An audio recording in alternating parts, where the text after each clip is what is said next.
Terminator was like a game changer. It brought something completely different to the whole movie community. Like, people were going crazy because of it. But why haven't Terminator games ever blew up like the movies did? I mean, yeah, people played them a lot when they tied in with movie releases, but they never really became mainstream the way they should have. So for the sake of y'all and me, I'm not gonna go back and talk about the very first Terminator game, since nobody gives a shit about it, especially now. Instead, I'm gonna talk about the first game that can kinda compare to today's standards. Terminator Dawn of Fate, that released in 2002. So of course you can't expect much from it since it released in 2002, but it kinda reminded me of Half-Life games. Like, I know that's maybe a crazy comparison, but I'm talking about like the way the gameplay was done, nothing else. So basically this game got the idea right about what Terminator should be, but the execution wasn't the best. Most of the Terminator games were movie tie-ins, so that meant that with every movie that releases, a new Terminator game releases, basically. And these games were going on a huge run. We had like 10 or maybe even more games before they slowed down at around the year 2009. Since around that time, movie tie-ins slowly but surely started dying, but still, that wasn't the biggest reason why they slowed down with the releases. You see, there was never a big popular studio behind these games, and it was always some unknown, at least for me, or upcoming studios that didn't have enough budget for actually making these games go wild.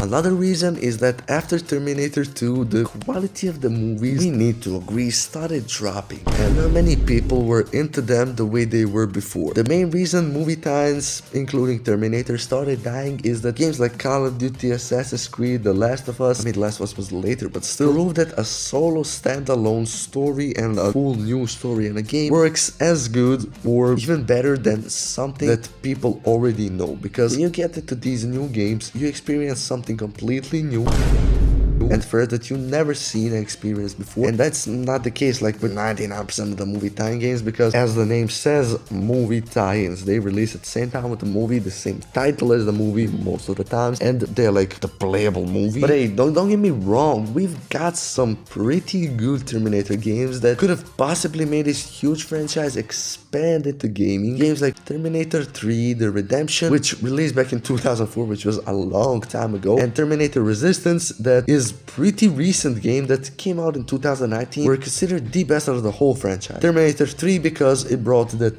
3D, third-person gameplay, whatever you want to call it, and Resistance because it understood what fans wanted and it got back to its roots. It focuses on future war, it has awesome atmosphere, and Terminators in this game are actually scary, and the fact that it was made with a low budget makes it even more impressive, because if you understand what the fans want, that's basically all you need. You don't need a fancy high-budget game. Terminator franchise was huge, especially at that time, because it really showed how robot-like creatures, let's put it like that, could work in real life, how also time traveling and all those stuff could work in real life, and people really love that, since everyone wants to know, or at least once wonders, what will the future look like. And those movies did a pretty decent job. I mean, the year in the first Terminator movie, when it's all futuristic and shit, is 2029, which is pretty close, and I don't think we'll be there. I hope that we won't. It also had cool visual and sound effects, and with movies like that, they focused mostly on moments with a lot of action, which, surprise surprise, works pretty well in games. In a perfect world, if these games actually blew up and some big studio took over them,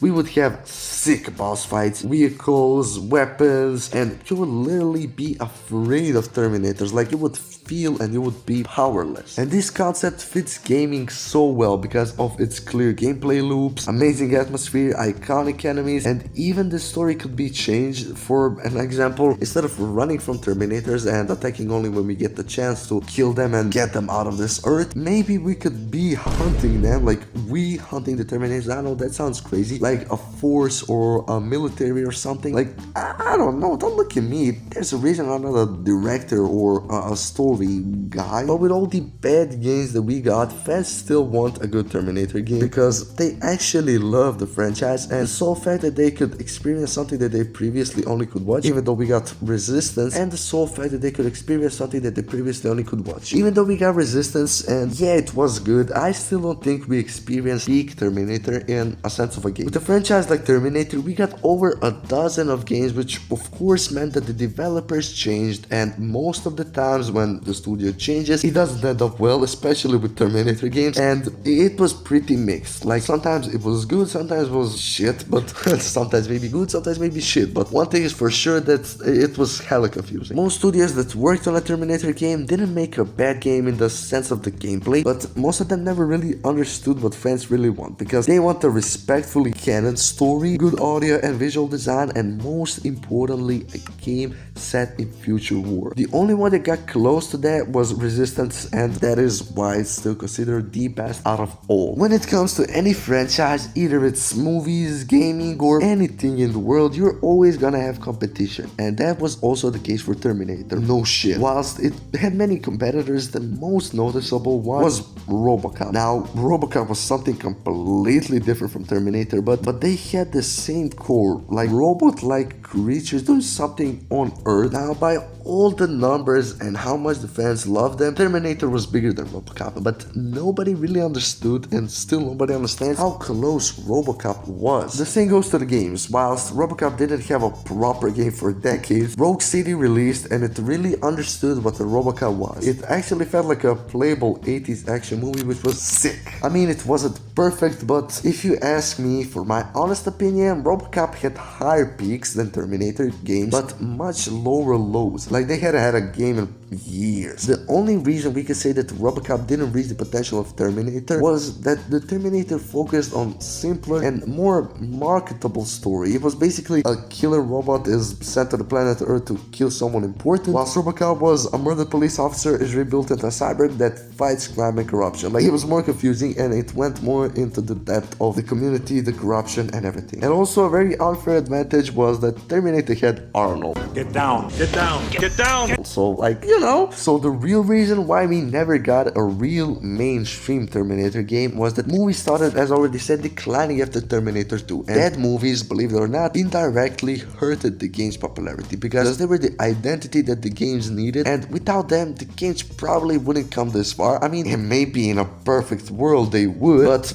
let's look at the movies as a commercial boost to the game. If the movies were actually focused on a consistent story and a consistent universe, the games probably wouldn't have a big problem with finding a bigger studio that's going to have much bigger budget and a smarter and a bigger team that actually help understand what the fans want and finally create a mainstream Terminator game. But on the other hand, if games completely focused on a different story, the fans probably wouldn't care much to keep up with story from the movies and the games, so that would also hurt them a lot. And in my honest opinion, one thing that is surely missing in these games is multiplayer. Like, why don't we have a proper good multiplayer in Terminator games? That is a huge question in my opinion that I really don't know why developers never answered and delivered. So I hope that answers the question for which you clicked on this video, why Terminator never blew up. And if you have anything that I didn't mention that you feel is important, feel free to absolutely do so in the comments.